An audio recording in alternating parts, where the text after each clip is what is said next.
हरिः ओं मत्स्य कुर्म तनुर्वराहो नृहरि श्रीवामनो भार्गव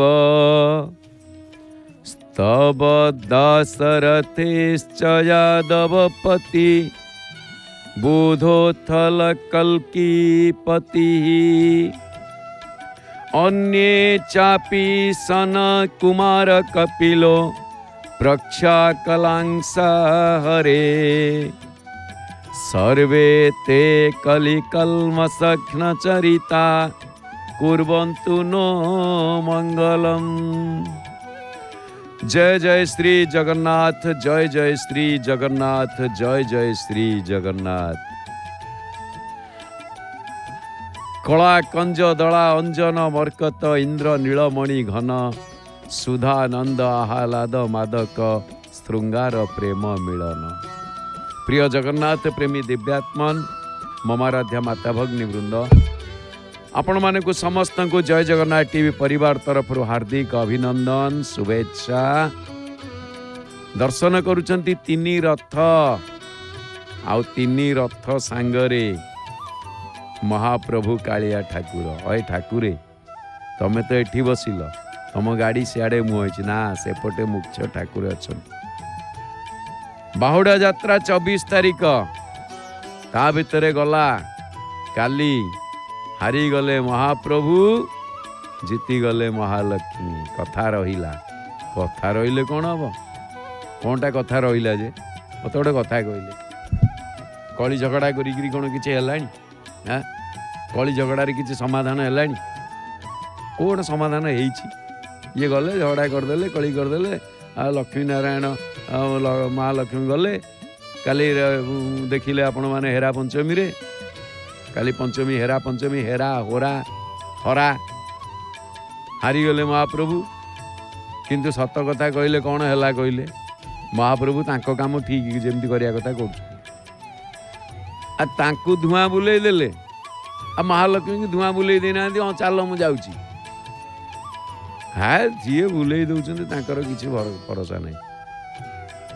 बुझीपार कि कहले कौन ना मु जाऊँगी अरे जाऊँगी कहीकि आज रथ दक्षिण मोड़ करदेवे जदि दक्षिण मोड़ करदेल तो राति आसुन ना राति पूरा आसबनी आज रथ दक्षिण मोड़ काली आसलनी गाड़ी बुलेले तुम गाड़ी तो सही भाया गाड़ी आसिया को टाइम लगुच ठीक अच्छे छाड़ दियो सकाल धूप पर काली बाहर था पर दिन बाहुड़ा प्रत्यावर्तन करते महालक्ष्मी कहीकि जाइए एकाथरे 4 दिन माने 4 सहित ये 4 जन जाक भल जोड़ी अच्छा आपण देखु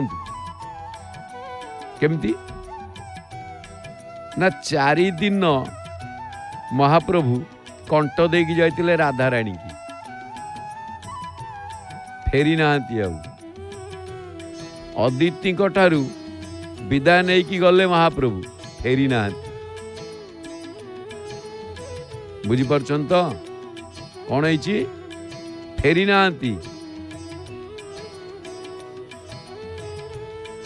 तापरे 14 वर्ष पर फेरिले त्रेतयारे तेणु हारी गले महाप्रभु। रथ हेला दक्षिण मोड़ हेनी हब रथ हेनी रथ हब दक्षिण मोड़ कारण एबे सुधा उत्तर मोड़ होइकी रही रथ उत्तर मोड़ होइकी रही आ हारिबारे गोटे बड़ आनंद थाए सत कथा नुहे कि हारिबारे आनंद थाए सदाबले बापा जदि पिला को किसी शिखौछंती बाप नंबरी बेटा 10 नंबरी होची बापा खुशी हेबे आ जदि टीचर आगे स्टूडेंट आगू को बढ़े ताले टीचर खुशी हेबे तेणु ये हारिबारे आनंद कारण गुरु तेणु हारीगले महाप्रभु रथ हम दक्षिण मोड़ हम रथ आज हम जे महाप्रभु तांको हिसाब रे अछंती। महाप्रभु एपटे बेश होउछंती कालिया ठाकुर। आपण देखंतु एपटे महाप्रभुंकर अवकाश आलतीस बढ़िला। एबे महाप्रभु अवकाश नीति तापरे बेश श्रृंगार बेश मैलम होउछंती। बेश मैलम कहले ओलागी बेश सब ओलागी हला। चंद्र आखिरे जेमती बढ़िया चंद्र आखिरे देखिले जेमती चंद्र रे पहाड़ पर्वत से भलिया बाँ आखिड़ी देखा जाउछि महाप्रभुंकर। तेबे सत्य त्रेता द्वापर कली की देखिले तांको कथारे भरोसा नहीं। रथ यात्रा रे महाप्रभु श्री जगन्नाथ तांको पाखको महालक्ष्मी आ बर्दास्त करि न पारी पंचमी दिन पलई जिबा काईकी ना 4 जण जाइछंती 4 दिन अतिक्रम करिगला। गोप को फेरी नथिले मथुरा वृंदावन को फेरी नथिला बळी जदि बड़ देउल को न फेरिबे ताले कोन करा जीवो। तेणु महालक्ष्मी पहुँची गले जाइकी गुंडीचा राणी को मंदिर रे।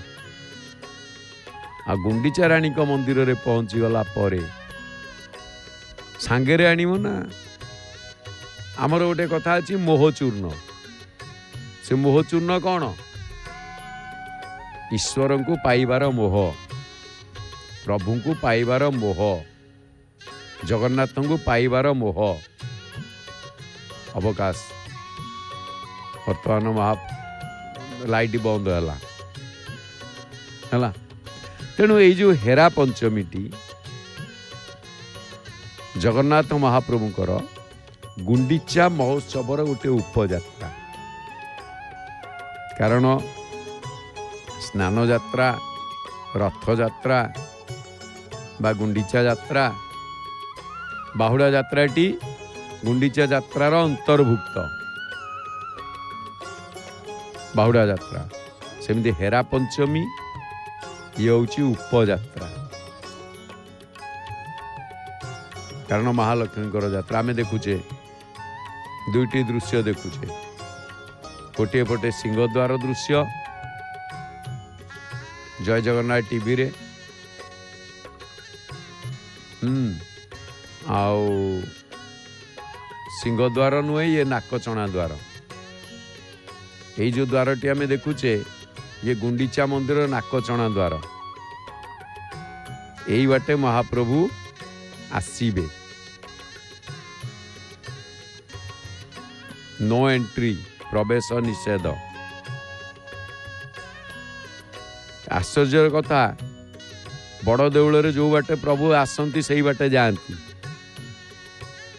किंतु गुंडीचा मंदिर रे जो बाटे जीवे से बाटे आसीबेनी। आउ गोटे बाटे आसीबे यही द्वार नाकचଣା द्वार।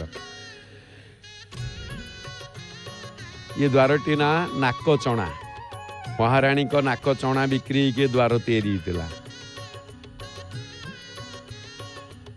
आउ नाक स्वर्ग को नाक को स्वर्ग कह जाए भल सजी गुंडीचा बाड़ी तो। तेणु हेरा पंचमी जो नामकरण देखिए माँ महालक्ष्मी भूमिका जो रहा जहाँपाई दक्षिण मोड़ हम रथ। आज पूर्णचंद्र भाषाकोशर प्रणेता जे कि स्वर्गीय गोपाल चंद्र प्रहराज से लिखिछंती हेरिबा। हेरिबा अर्थ चाहिबा। आखि तरसी गलानी न चाहिकी तांगु न देखिकी। तेणु आषाढ़ शुक्ल षष्ठी तिथि रे कारण द्वितीय तिथि महाप्रभु जाइछंती सेठू 5 दिन। आषाढ़ शुक्ल पंचमी रे हेरा पंचमी हुएनी। ता ना हेरा पंचमी कौन ना रथ यात्रार 5 दिन अवधि रे। रथ यात्रा महाप्रभु जीवार 5 दिन। आपण कह आज्ञा आज तो हेरा पंचमी केमितिका पड़ला षष्ठी तिथि आज पंचमी केमिति हला सेटा आम पाई नुह एटा महाप्रभु को जीवार दिन टारू 5 दिन। तेणु द्वितीया तृतीया चतुर्थी पंचमी पलैथिबो ता पर दिन षष्ठी की 5 दिन होउछि।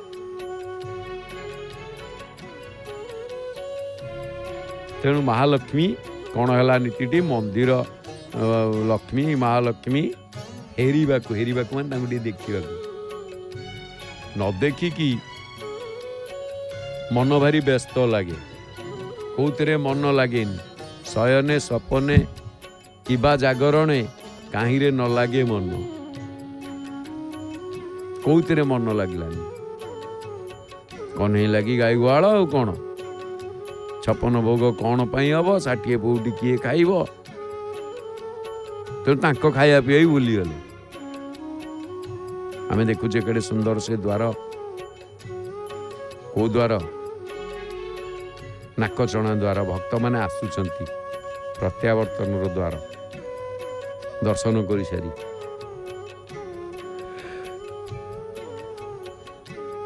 तेणु एठी गोटे प्रश्न हो पारे जे महालक्ष्मी राति अधरे निस्सार्ध काल रे यात्रा हुए काली राति रे गले ना नहीं यार कारण कौन देखिए मन है दिन जा पार्लनी तमें सम कही दौच जे भौणी की नहीं बुलिया जीव क्या घरे शोभा पाए भौणी की घेनी दांडे बुली गले क्यों भौणी की घेनी दांडे बुली जीवा क्यों ठारे देखिच कि माँ महालक्ष्मी एक पचार ठीक किंतु महालक्ष्मी निजे गले केते बेले निजे केते बेले गले ना निजे गले निशार्ध राति राति 12टारे काली केतेटारे जाइतिले आपण मैंने देखुले जय जगन्नाथ टीवी रे सीधा प्रसारण राति अधरे जाउछन तार उद्देश्य कौन एटा भल लगे जड़े घर नारी राति 12टारे जाइकरी बाहर बुलियो ता कौन कुआ जीवो ना ये संपर्क रे पुराण मानकरे मध्य वर्णना करा जाइछि जे महालक्ष्मी को सह जगन्नाथ को स्थिति वास्तविक प्रणिधान योग्य केमिति एठी गोटे भल कथा शिव शक्ति सदृश महालक्ष्मी लक्ष्मी नारायण को संपूर्ण अविच्छेद्य बुझिपारे कथा जेमती शिव शक्ति युक्ता शिव शक्तिया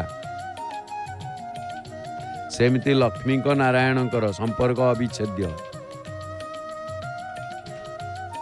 आ सदा बेले या स्वीकार्य जे जोटारे नारायण सेठारे लक्ष्मी अवस्थान करती आ जोटारे लक्ष्मी सेठारे नारायण विराजमान करती। आपण कहे आज्ञा ये पुणी पंडित भजराम सतपथी कुआड़े थिले आसिले आमको याडू साडू गोटे कहले नाई कथा से कथा नुहे जोठी लक्ष्मी सेठी नारायण जोठी शंकर सेठी पार्वती जोठी पार्वती सेठी शंकर जोठी नारायण सेठी लक्ष्मी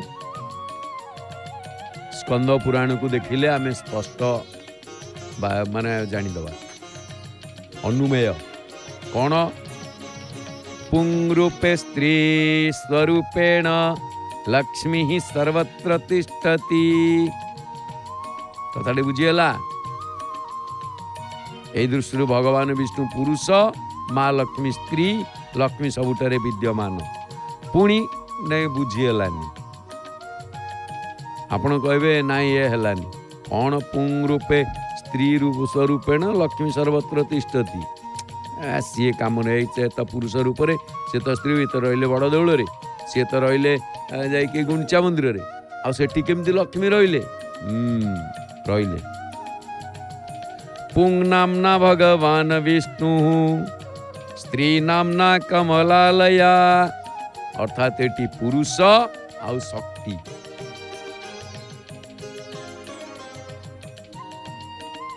देवतीर्यंग मनुष्यादौ विद्यते न तयो परम कथा बुझीगला पुरुष नाम रहे भगवान विष्णु स्त्री नाम रे कमलालया पद्मावती पद्मा। पुणी कौन कहले प्रसादयिष्ये संपत्त्या भुजद्वन्द्वार्चितास्त्रय श्री सदा पुंडरीकाक्षे श्रियोनुग्रहदाममम्।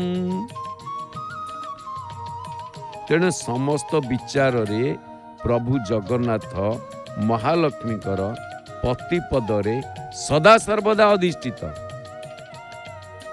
अरे ये की पाठ पुणी ये तो भल कथा। अच्छा आओ देखी एथिरे गोटे कथा समस्त विचार रे जेतेबेले आमे देखिले लक्ष्मी और नारायण कर संपर्क स्वामी स्त्री रो संपर्क। तेणु श्रीमंदिर होउची से परम उपास्य लक्ष्मी नारायण आलय। माँ लक्ष्मी होउचंती आलयर अधिकारिणी जार प्रमाण स्वरूप सिंहद्वार गुमुटरे बा तोरणरे बा तोरणर केन्द्ରରେ मांकर लावण्य मूर्ति विराजित होइचंती। आमे सदा बेले तांको आग दर्शन करूचे। तापरे जदि आपण अन्य पक्षरे विचार करिवे कौन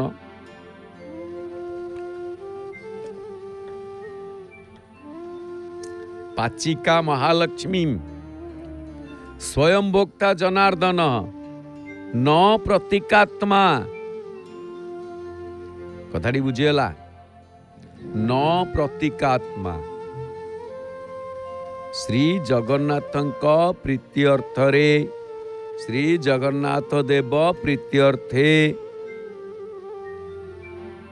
निजे मध्य परिवेशनकारिणीर भूमिका ग्रहण करिछंती। हेगला तेणु समस्त जगतांजा स्त्री सृष्टि स्थिति विनाश कृत वैष्णवी शक्तिरतुला परिवेशनकारिणी। तेणु एठी ए महिमामयी माँ लक्ष्मी जगन्नाथंकर गुंडीचा उत्सव रे बाद पड़ी जाती। महाप्रभु स्वयं बड़ भाई बलभद्र भगिनी सुभद्रा को नहीं गुंडीचा मंडप को यात्रा करुवा समय रे लक्ष्मी रही जाती श्रीमंदिर रे। कारण अनेक इतरे कारण हो पारे जे माँ महालक्ष्मी निजे जीवाकू चाहिए नहीं बा महाप्रभु कौन सी कारणरू तांकू सांगरे नेले नहीं। दुईटी कारण प्रथमे आसिला से पांचोटी कारण देखा जाए। प्रथमतः महालक्ष्मी जीवाकू चाही नांती नाही देढुसुर जाउचंदी मु जीविनी गोटिए कारण। द्वितीय कारणटी महाप्रभु तांकू पचारि नाहांती अर्थ तांकू पचारिबा मने करनांती सांगरे नेई ना पचारि नाहांती मान तांकू सांगरे नेई नाहांती। द्वितीय कारणटी सांगरे नेई नाहांती। तृतीय कारणटी एइछि तांकू पचारि भी नाहांती। तेणु गोटे दृष्टि विचार कले गोटे पक्षरे श्री जगन्नाथंकर उदासीनता एवं अपर पक्षरे मांकर अभिमान या होची हेरा पंचमीर कथा। आज्ञा जय जगन्नाथ समस्ते हाथ हलौछन।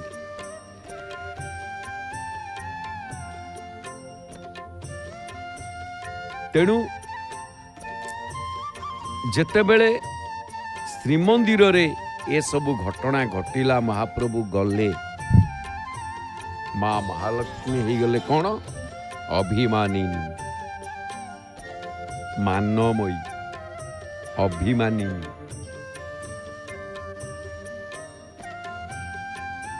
तेणु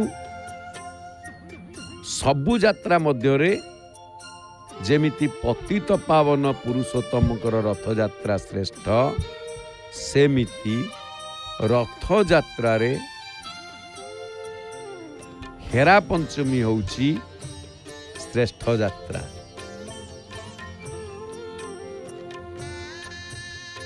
କାରଣ ଅଭିମାନିନୀ ମା ଲକ୍ଷ୍ମୀ ଅଭିମାନରେ ରାଗରେ ଆଉ ହେରା ପଞ୍ଚମୀ ଦିନ ନିଶାର୍ଦ୍ଧରେ ଗୁଣ୍ଡିଚା ମନ୍ଦିରରେ ଅଧିଷ୍ଠିତ ମହାପ୍ରଭୁ ଶ୍ରୀ ଜଗନ୍ନାଥଙ୍କୁ ନିଜ ରାଗ ଏବଂ ଅଭିମାନର ପ୍ରତୀକ ସ୍ୱରୂପ ନନ୍ଦିଘୋଷ ରଥରୁ ଖଣ୍ଡିଏ କାଠ ଭାଙ୍ଗି ଦେବାର ବିଧି ଓ ପରମ୍ପରା ବହୁ କାଳରୁ ପ୍ରଚଳିତ ହୋଇଆସିଛି। କିନ୍ତୁ ଆଶ୍ଚର୍ଯ୍ୟର କଥା, ଏ ରାଗଟି ଅନୁରାଗରେ ପରିଣତ ହେଇଛି। ଏ ରାଗଟି କ୍ରୋଧରେ ଯାଇନି, ଏହା ରାଗରୁ ଅନୁରାଗରେ ବଦଳି ଯାଇଛି। ମହାପ୍ରଭୁ କହିଦେଇଛନ୍ତି, ମା ମହାଲକ୍ଷ୍ମୀ ବୁଝି ବି ଯାଇଛନ୍ତି।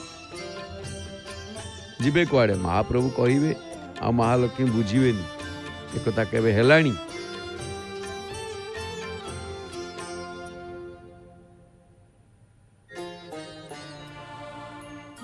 ତେଣୁ ମା ଲକ୍ଷ୍ମୀ ସାଙ୍ଗରେ ଦାସୀ ଦାସ ସେବକ ସମ୍ପ୍ରଦାୟ ଏସବୁରେ ପରିବେଷ୍ଟିତ ହୋଇ ଶ୍ରୀଗୁଣ୍ଡିଚା ମନ୍ଦିରକୁ ଯାତ୍ରା କରନ୍ତି। ଆଉ ସେଠାରେ ଅଧିଷ୍ଠିତ ଥିବା ନନ୍ଦିଘୋଷ ରଥ ପରିକ୍ରମଣ ପୂର୍ବକ ଗୋଟେ ସ୍ୱତନ୍ତ୍ର ବିଧିରେ ବନ୍ଦାପନା କାର୍ଯ୍ୟ ସମାହିତ ହୁଏ ଏବଂ ମା ଲକ୍ଷ୍ମୀଙ୍କ ପ୍ରତିନିଧିତ୍ୱ କରୁଥିବା ସେବକ ନନ୍ଦିଘୋଷ ରଥରୁ ଖଣ୍ଡେ କାଠ ଭାଙ୍ଗିଥାନ୍ତି। ଖାଲି ସେତିକିରେ ଉତ୍ସବର ପରିସମାପ୍ତି ଘଟେ ନାହିଁ, ମା ଲକ୍ଷ୍ମୀ ମଧ୍ୟ ଶ୍ରୀଜୀଉଙ୍କର ଦର୍ଶନ କରିଥାନ୍ତି ଏବଂ ଆଡ଼ପ ମଣ୍ଡପରେ ଲକ୍ଷ୍ମୀ ନାରାୟଣଙ୍କର ବନ୍ଦାପନା କାର୍ଯ୍ୟ ଅନୁଷ୍ଠିତ ହୋଇଥାଏ। ତେଣୁ ଏଥିରୁ ମନେ ହୁଏ ମା ଲକ୍ଷ୍ମୀଙ୍କର ଏହି ରାଗ ଓ ଅଭିମାନକୁ ଭାଙ୍ଗିବା ପାଇଁ ସ୍ୱୟଂ ଜଗନ୍ନାଥ ସ୍ନେହାର୍ଦ୍ର ପ୍ରାର୍ଥନା ପୂର୍ବକ ମାଙ୍କୁ ବୁଝେଇଛନ୍ତି। କ'ଣ କୁଆଡ଼େ କୁଆଡ଼େ ଆମେ ଦେଖୁଛେ ଜୟ ଜଗନ୍ନାଥ ଟିଭି ମାଧ୍ୟମରେ, ବଢ଼ିଆ କଥା ନୁହଁ? ନଡ଼ିଆ ବାରି ବଗିଚା ସବୁ ଦେଖୁଛେ। ଗୁଣ୍ଡିଚା ବାଡ଼ି, ଇଏ ହେଉଛି ଗୁଣ୍ଡିଚା ବାଡ଼ି। କଳା ସିଂହ ବସିଛି ଗୁଣ୍ଡିଚା ବାଡ଼ିରେ।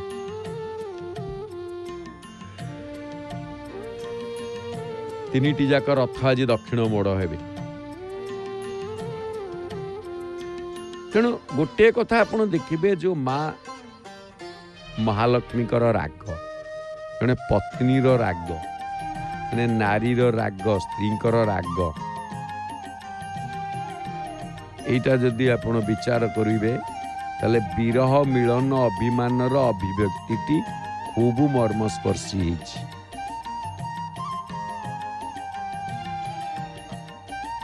ତେବେ এই ପର୍ବ ପରେ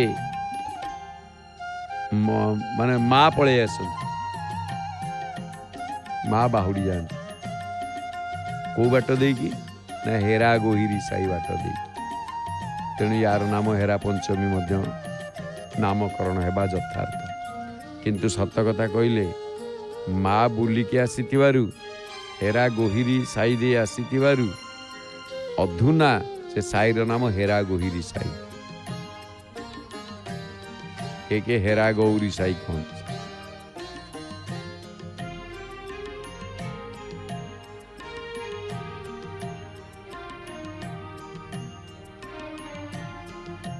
ଗୋଟେ କଥା ହଉଛି କ'ଣ ନା, ଲୁଚି ଚପି ଯିବା ସମୟରେ ଏ ପର୍ବରେ ମା ଫେରି ଆସିଲା ପରେ ହେରା ଗୌରୀ ସାହି ଦେଇକି ଏ ସାହିର ନାମକରଣ ଏ ଦୃଷ୍ଟିରୁ ଖୁବ୍ ତାତ୍ପର୍ଯ୍ୟପୂର୍ଣ୍ଣ। କାରଣ କେହି ଲୁଚି ଛୁପି ଯିବା ସମୟରେ ଅଣଓସାରିଆ ଗୋହିରୀ ଦେଇକି ଯାଇଥାଏ। ଯେହେତୁ ଲକ୍ଷ୍ମୀ ନିଜ ରାଗବଶତଃ ନନ୍ଦିଘୋଷ ରଥକୁ ଭାଙ୍ଗିକି ଫେରିଛନ୍ତି, ତେଣୁ ଏ ସାହି ବହୁ କାଳରୁ ହେରା ଗୌରୀ ସାହି ନାମରେ ଖ୍ୟାତି ଲାଭ କରିଛି। ତେବେ ମହିମାମୟୀ ମା ଲକ୍ଷ୍ମୀଙ୍କର ଖେରା ପଞ୍ଚମୀ ଆଦ୍ୟ ଅଭିମାନର ଉତ୍ସବକୁ କୁହାଯିବ। ଅଭିମାନର ଆଦ୍ୟ ଉତ୍ସବ ବା ଆଦ୍ୟ ଅଭିମାନର, ଏଭଳି ଅଭିମାନ ସେ କୋଉଠି କରିନାହାନ୍ତି। ଏମିତି ଅଭିମାନ ମା କୌଣସି ଜାଗାରେ କୌଣସି, ହଁ ଗୋଟିଏ ଅଛି ନୀଳାଦ୍ରି ବିଜେ, କିନ୍ତୁ ତାହା ଏଇ ଯାତ୍ରାର ଅନ୍ତର୍ଭୁକ୍ତ।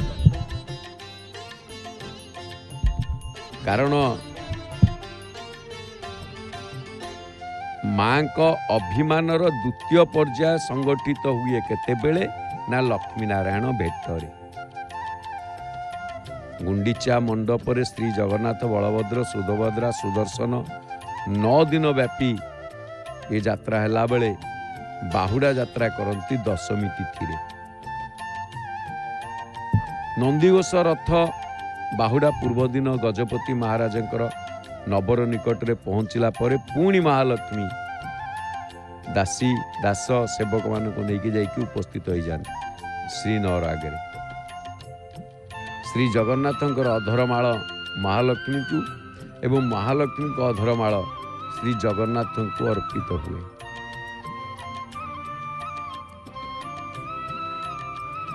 ତେଣୁ ଶ୍ରୀନଅରର ରାଣୀ ଅନ୍ତପୁରର ପାଟ ମହାରାଣୀ ଶ୍ରୀ ଜଗନ୍ନାଥ ଓ ଶ୍ରୀ ଲକ୍ଷ୍ମୀଙ୍କୁ ମଧ୍ୟ ଯଥା ବିଧି ବନ୍ଦାପନା କରନ୍ତି। ଇଏ ହେଉଛି ଲକ୍ଷ୍ମୀ ନାରାୟଣ ବନ୍ଦାପନା।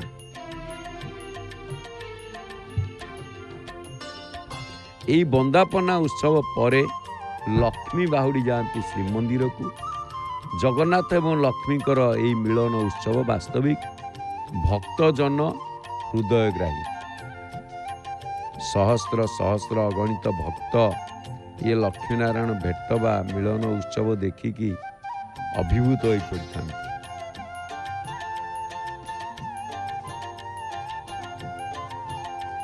କାରଣ କ'ଣ ନା ଏଠି ଦ୍ୱିତୀୟ ପର୍ଯ୍ୟାୟର କଥା ଗଲା। ମା ପୁଣି କାହିଁକି ଆସିଲେ? ଏଇଥିପାଇଁ ଆସିଲେ ଯେ ଦ୍ୱିତୀୟା ତିଥିରେ ଗଲେ ମୁଁ ତ ଯାଇ ପହଞ୍ଚିଲି, ହଁ ରାତି ହେଇଯାଇଛି, ଡ୍ରାଇଭର ଖାଇବାକୁ ପଳେଇଛି ବା ସିଏ ତାର ଶୋଇଥିବ, ତାକୁ ଆଉ ହଇରାଣ କରିବାନି, କାଲି ସିଏ ଆସୁ ରଥ ବୁଲେଇବା। ଦକ୍ଷିଣ ମୋଡ଼ ହବ। କାହିଁ ହେଲା? ଆଚ୍ଛା, ଗୋଟେ କଥା ଆପଣମାନେ ଦେଖିବେ, ରଥ ବୁଲେଇବାର କାରଣ କ'ଣ? ନା ଏଇଥିପାଇଁ କାଲି କଥା ଦେଲେ, ମହାଲକ୍ଷ୍ମୀଙ୍କୁ କଥା ଦେଲେ। କିଏ ସେ? ନା ମହାପ୍ରଭୁ। ମୁଁ କାଲି ଯାଉଛି ଗଲେ, କିନ୍ତୁ କାଲି ଯାଉଛି ରଥ ବୁଲିଲା, ତା ପରଦିନ ଫେରିଥାନ୍ତେ, ଆସିଲେନି। ସପ୍ତମୀ ଗଲା, ଅଷ୍ଟମୀ ଗଲା, ନବମୀ ଗଲା, ଦଶମୀ ଦିନ ଆସୁଛନ୍ତି। ମହାଲକ୍ଷ୍ମୀ ଚାହାଣୀ ମଣ୍ଡପରେ ଚାହିଁକି ରହିଥିବାର ଦୃଶ୍ୟ ମହାପ୍ରଭୁ ଦେଖିଲେ। ଦୌଡ଼ି ଆସିଲେ। ଦୌଡ଼ି ଆସିଲା ପରେ ଆଚ୍ଛା କେମିତି ଆସିବେ? ନା ବଳଭଦ୍ରଙ୍କ ରଥ ଚାରିପଟେ ଗୋଟେ ଘେର ବନ୍ଧା ହବ, ତାପରେ ବୋହୂ ଆସିବେ। ବୋହୂ ନା ଅର୍ଥ ବଳଭଦ୍ର ଜାଣିନଥିବେ ଯେ ଲକ୍ଷ୍ମୀ ଯାଇଛନ୍ତି, କହ୍ନେଇ ଆସିବା ଡେରି ହେଉଛି। ତେଣୁ 4 ଦିନ ଆହୁରି ଡେରି କରିଦେଲ। ତେଣୁ କ'ଣ କରିବେ ନା ଯାଇକି ପହଞ୍ଚିଯିବେ ତାଙ୍କ ପାଖରେ। ଗଲା, ଠିକ୍ ଅଛି। ମହାପ୍ରଭୁ କହିଲେ ଯାଅ, ଆଜ୍ଞାମାଳ ଦେଲେ, ତମେ ଯାଅ, ମୁଁ ତ ଆସିଗଲି, ଯିବି ଆଉ କ'ଣ। ତେଣୁ ମହାଲକ୍ଷ୍ମୀ ବୁଝିଯିବେ ଯେ ତେବେ ଆସିଗଲେ ପଳେଇ ଆସିବେ, ଆଉ କ'ଣ ଅଛି। କିନ୍ତୁ ଏମିତି ଠାକୁର, ସିଏ ତାଙ୍କର କ୍ରୋଧରେ ତାଙ୍କ କାମ କରିବାରେ ବ୍ୟସ୍ତ, ମହାପ୍ରଭୁ ତାଙ୍କ କାମ କରିବାରେ ବ୍ୟସ୍ତ। କ'ଣ ନା ଯେତେବେଳେ ବାହୁଡ଼ାକୁ ପ୍ରତ୍ୟାବର୍ତ୍ତନ କଲେ, ତା ପରଦିନ ମନ୍ଦିରକୁ ଯାଇଥାନ୍ତେ ନା, ଏକାଦଶୀ ସେଦିନ ସୁନାବେଶ। ବାହୁଡ଼ାବାସୀ ଏକାଦଶୀ ସେଦିନ ସୁନାବେଶ ରହିଲେ। ଦ୍ୱାଦଶୀ ଅଧରପଣା ଲସି। କିନ୍ତୁ ଏପଟେ ମହାଲକ୍ଷ୍ମୀଙ୍କ କଥା ମନେ ପଡ଼ୁଛି, ଆଉ ଲସି କ'ଣ ପିଇବେ? ଅନ୍ୟ ମନସ୍କରେ ଓଠ ଲଗଉ ଲଗଉ ହାତରୁ ଖସି ପଡ଼ୁଛି, ସେ ଭାଙ୍ଗି ଯାଉଛି। ବୁଝିପାରୁଛନ୍ତି କଥା ତ? ଅଧରପଣାରେ ରହିଲେ ହାଣ୍ଡି ଅଧରପଣା ପିଇବା ପାଇଁ ଗଲେନି ଗୁଣ୍ଡିଚା ବାହୁଡ଼ା ଦିନ, ସୁନାବେଶ ଦିନ ବି ଗଲେନି, ସୁନାବେଶ ହେଲେ। ଅଧରପଣା ଦିନ ଅଧର ହାଣ୍ଡି ମୁହଁରେ ଲଗଉ ଲଗଉ ସେ ଭାଙ୍ଗି ଯାଉଛି, ଅନ୍ୟମନସ୍କ। ଦେ ଚାଲ ଭୂତ ପ୍ରେତ ସବୁ ପାରି ହେଇଯିବ। ତାଙ୍କ ଭାଙ୍ଗି ଯିବାରେ ବି ଆନନ୍ଦ। ସେ ଯାହାକୁ ଭାଙ୍ଗି ଦିଅନ୍ତି ତାକୁ ଗଢ଼ନ୍ତି ଭଲ। ଭଲ କଥା ମନେ ପଡ଼ିଗଲା, ଗୋଟେ କୁମ୍ଭାର ଗଢ଼ିବାକୁ କିଛି ଯାଉଥିଲା, ମାଟିରେ ଚକ ବୁଲୁଛି, କୁମ୍ଭାରଟିଏ ଗଢ଼ୁଛି। ତା ପତ୍ନୀ ଆସି କହିଲେ, କ'ଣ ବନଉଛ? ନା ଗୋଟେ ଚିଲମ ବନଉଛି। କାହିଁକି? ନା ଆଜିକାଲି ଡିମାଣ୍ଡ ଭଲ ଅଛି, ମାର୍କେଟରେ ଭଲ ବିକ୍ରି ହେବ, ଚିଲମ ବନଉଛି। ସେତେବେଳେ ପତ୍ନୀ କହିଲେ, ଆରେ ତମେ ଚିଲମ କାହିଁ ବନଉଛ? ତମେ ଗୋଟେ କାମ କର, ସୁରେଇ ବନାଅ। ସୁରେଇ ବନେଇଲେ ମଙ୍ଗଳବାରରେ 12 ପାଟିଆ 5 ରଙ୍ଗର ବସ୍ତ୍ର, ସୁରେଇଟେ ବନେଇଲେ ବର୍ତ୍ତମାନ ଗରମ ଦିନ ଆସିଲାଣି, ଲୋକ ସବୁ ପାଣି ପିଇବେ, ଭଲ କାରବାର ହବ। ତେଣୁ କୁମ୍ଭାର କହିଲା ଠିକ ଅଛି, ତା ମନକୁ ପାଇଲା। କହିଲା ହଉ। କୁମ୍ଭାର କ'ଣ କଲା, ଯେଉଁଟାକୁ ମାଟିକି ବନଉଥିଲା, ଚିଲମ ବନେଇ ଦେଇଥିଲା, ତିଆରି କରିଦେଇଥିଲା, ତାକୁ ଭାଙ୍ଗିଦେଲା। ସେଇ ମାଟିକି ଆଉ ଥରେ ସେ ସୁରେଇଟେ ଗଢ଼ିଲା। ଯେତେବେଳେ ଗଢ଼ିଲା, ସୁରେଇ ପାଖରେ ଅଛି, ସେ ସୁରେଇଟି ପଚାରିଲା, ଭାଇ ଅଚାନକ ତୋର ବଦଳିଗଲା କ'ଣ? ଗଢ଼ୁଥିଲୁ କ'ଣ? ଗଢ଼ୁଛୁ କ'ଣ? କ'ଣ କଥା କ'ଣ? ନା ଭାଇ ମୋର ମୁଡ୍ ବଦଳିଗଲା, ମୁଁ ଆଉ ଚିଲମ ବନେଇବିନି। କାହିଁକି ଚିଲମ ବନେଇବୁନି? ନା ଏଇଥିପାଇଁ ବନେଇବିନି ଯେ ମୋ ସ୍ତ୍ରୀ କହିଲା ଯେ ଆମେ ତିଆରି କରିବା ସୁରେଇ, ଆଉ ଗରମ ଦିନ ଭଲ ବିକ୍ରି ହବ, ତେଣୁ ମୁଁ ଇରାଦା ବଦଳେଇ ଦେଲି, ମୁଁ ସୁରେଇ ବନଉଛି। ହସିଲା ମାଟି, ସୁରେଇଟି ହସିଲା।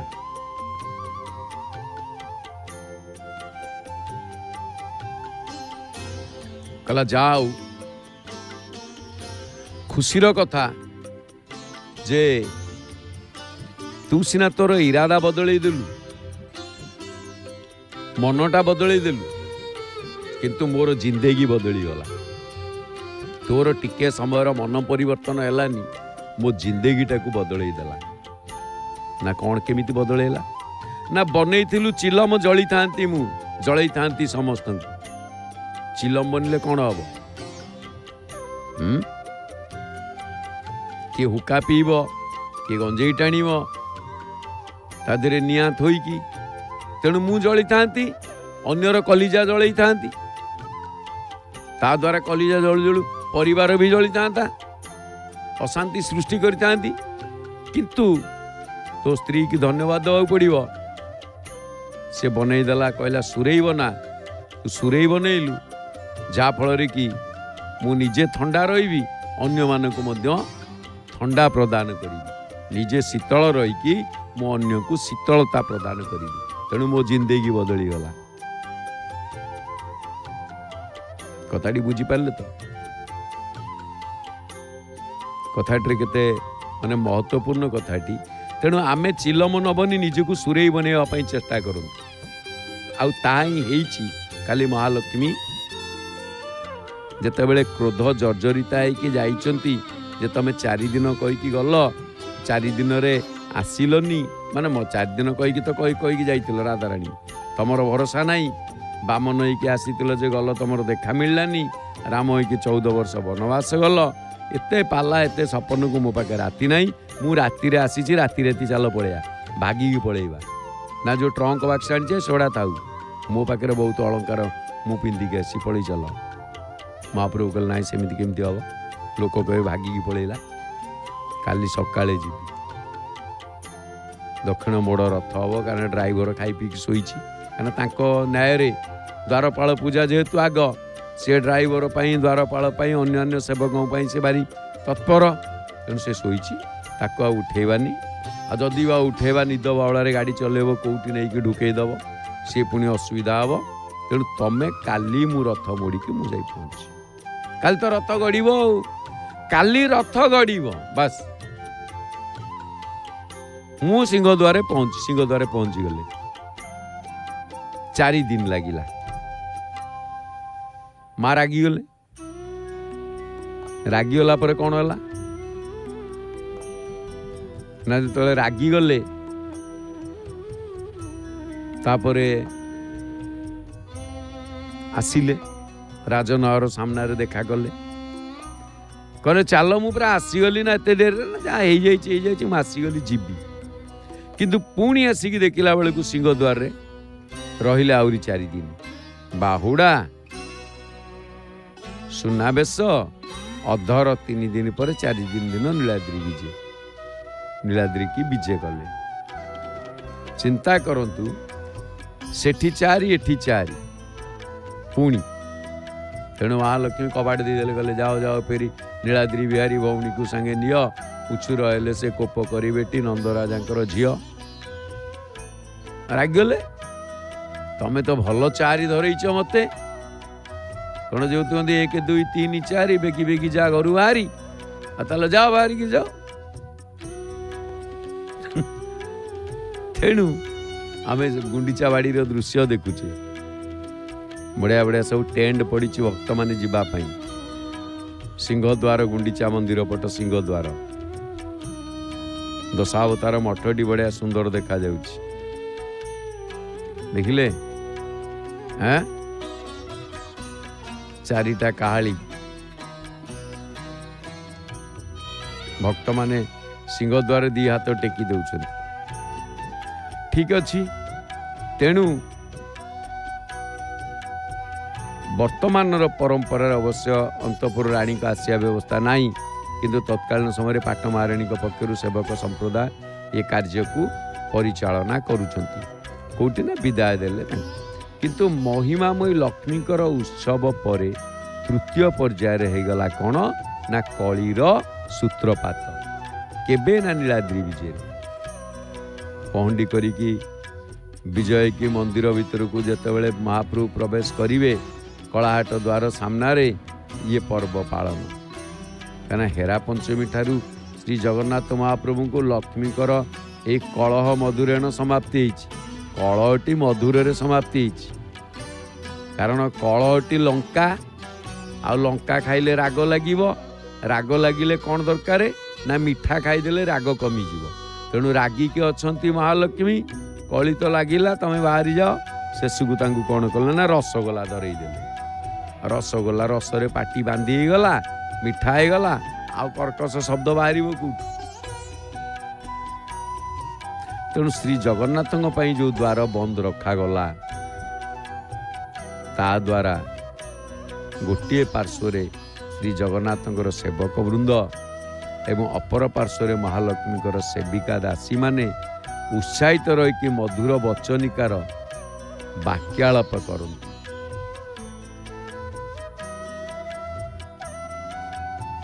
ତାହା ପୁଣି ବିଶେଷ ଉପଭୋଗ୍ୟ।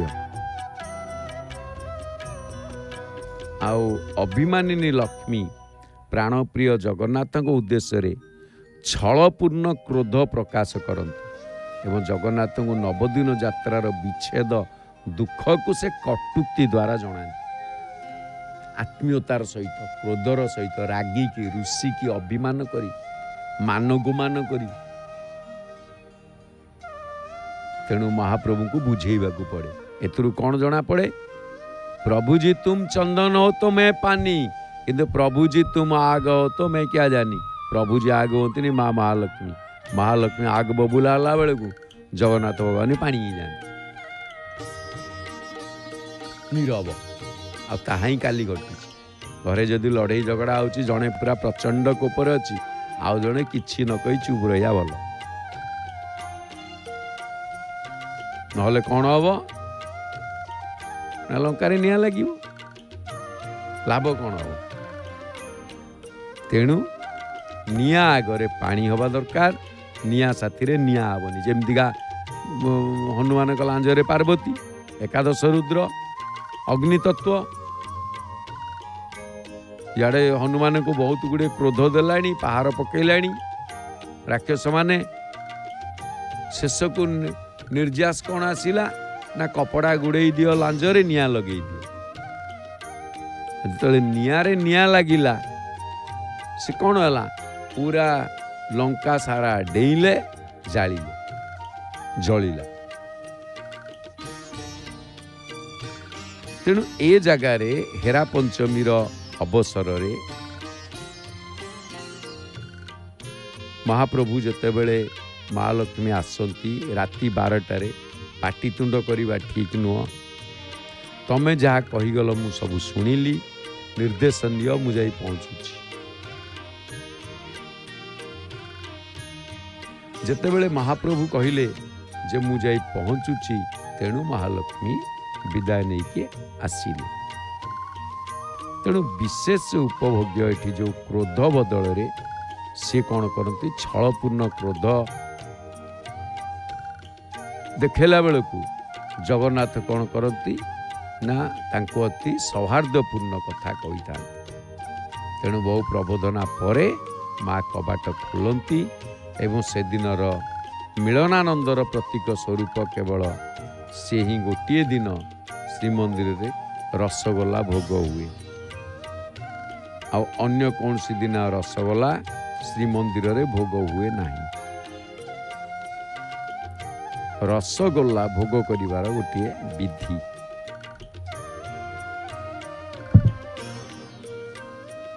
ତେବେ ଏତିକି କୁହାଯିବ ଯେ ମହିମାମୟୀ ମା ଲକ୍ଷ୍ମୀଙ୍କର ଏ ହେରା ପଞ୍ଚମୀ ଉତ୍ସବ ଆମ ସାମାଜିକ ଚଳନୀର ଗୋଟିଏ ବାସ୍ତବ ପ୍ରତିଫଳନ ବହନ କରେ।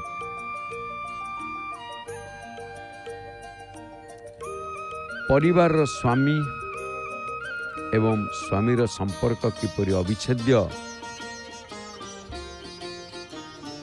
ବା ବିରହ ମିଳନର ସମନ୍ୱୟ ମଧ୍ୟରେ ତିଷ୍ଠି ପାରିଛି, ତା ହିଁ ହେରା ପଞ୍ଚମୀ ଯାତ୍ରା ଆମ ମାନବ ସମାଜକୁ ସୂଚେଇ ଦେଇଥାଏ।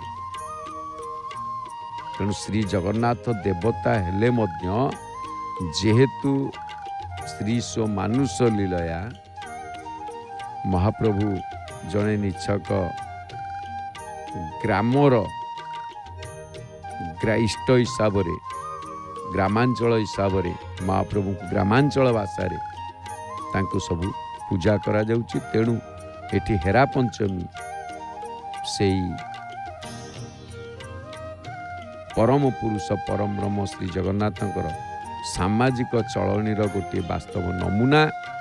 ଏଥିରେ ସନ୍ଦେହର ଅବକାଶ ନାହିଁ। ତେବେ ବାଡ଼ିରେ ଏଇ ନଡ଼ିଆ, ପଣସ, ଓହୋ ଗୁଣ୍ଡିଚା ମନ୍ଦିର ପାଖରେ ଆଉ ନଡ଼ିଆ ଗଛ ତ କ'ଣ ବେକ ବଙ୍କା ହେଇଯାଇଛି? ସେ ବଙ୍କା ହେଲେ ବି ନଡ଼ିଆ ଗଛ ସିଧା ଯାଇଛି।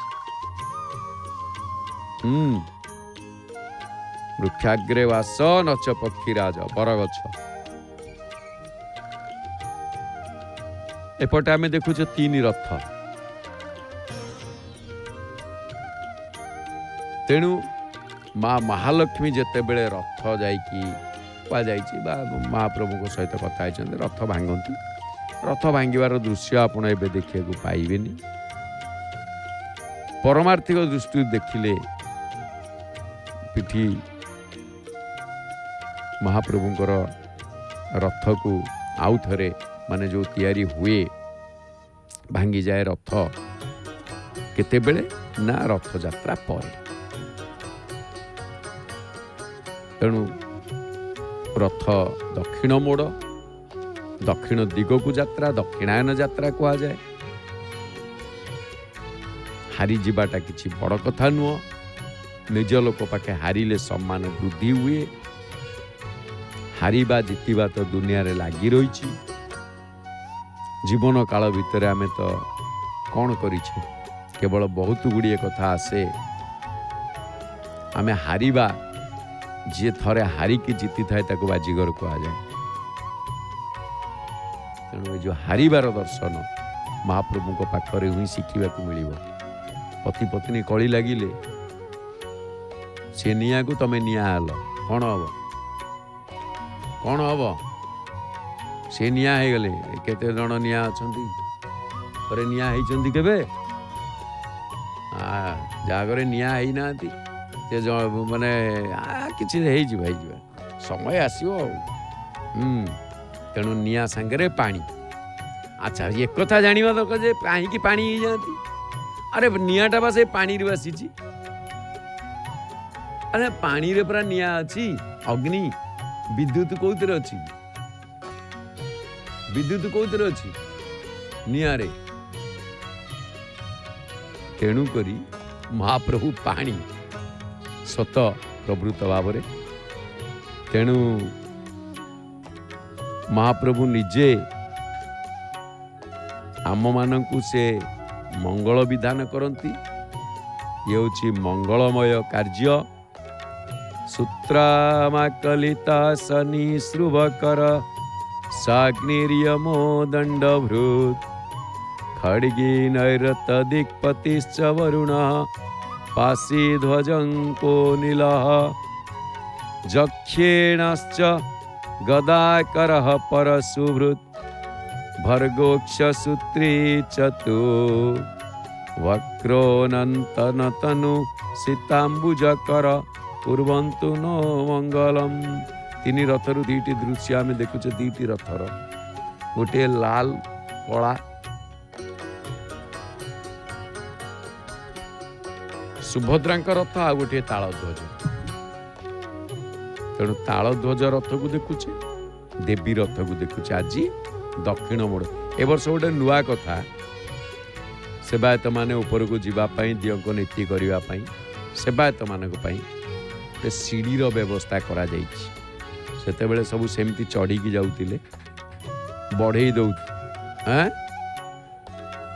नहीं सेपटे सामने सीढ़ी जो पड़ुची से जाउछंती। तेणु सीढ़ी रे महाप्रभु को सेबारे लागुछंती। सीढ़ी पड़ी आपण देखुछंती। से सीढ़ी माध्यम रे चढ़ीबे। सीढ़ी माध्यम रे महाप्रभु को रथ को चढ़ीबे। एथिरे कौन आ महाप्रभु को चढ़ीबार सीढ़ी तो जानिछंती केडे सबू तो ओलटा आ चारमाଳ आ तांको सीढ़ी जे भलिया सीढ़ी तांको भाई काम दबनी।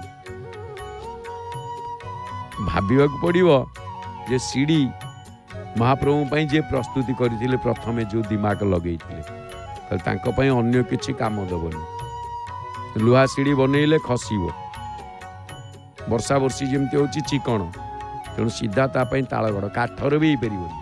तालगड़ लुहा स्टील जहाँ भी कले गोड़ खसिबो। आ नले चिकना हाट जदि गोड़ न खसु अन्य किछि हेले सेतिरे कोन हबो ना जदि जहाँ भी कल तो गोड़ खसिबो नल तो डस्ट धरिबो गोड़ हाथ खंडिया करदब। धीरे धीरे बेश हेलेनी आमर कालिया ठाकुर।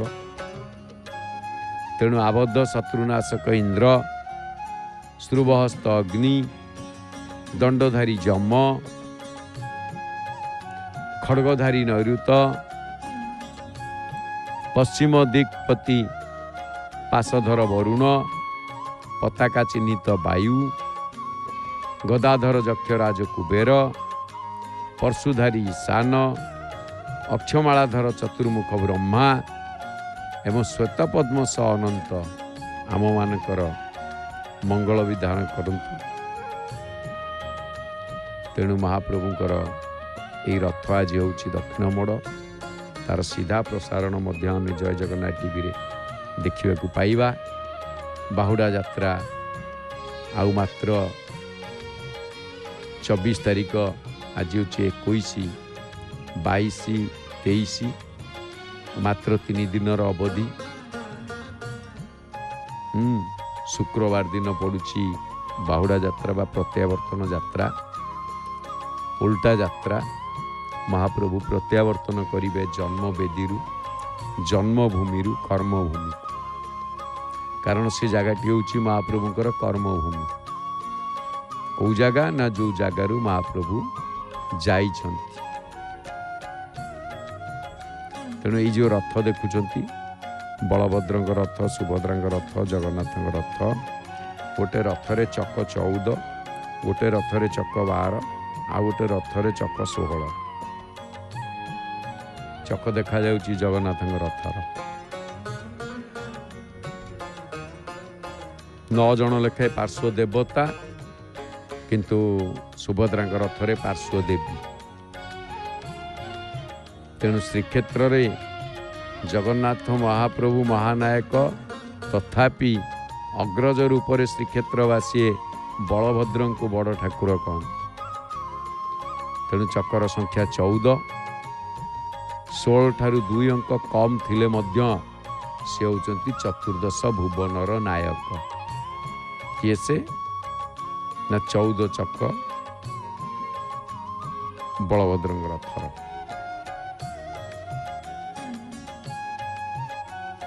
तेणु देवी रथ मझिरे चक संख्या 12, जहाँ 12 सूर्य एवं 12 ज्योतिर्लिंग प्रतीक। मनुष्यर इहलीला अंत हेले 12 दिन मध्य परिसमाप्ति घटी थाए। पंचमहाभूतर यही जीवन 12 दिन पर्यंत विभिन्न महाभूतरे अवस्थान करी महाप्रभु का आश्रित होता है। तेणु जोगशास्त्र 49 पवन देह को कह जहाँ 12 तत्व, 50 पवन जहाँ 13 तत्व। तेणुक ओडिया भागवत कहती त्रिनव एकादशी दिन न शुणे कहार वचन।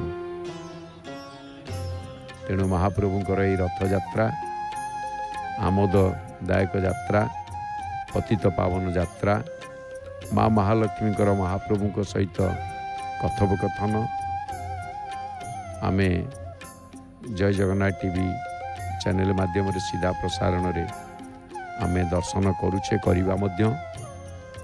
बाहुड़ा यात्रा को समस्ते एककालीन एकाठी बसिकी आमे घरे दर्शन करिबा।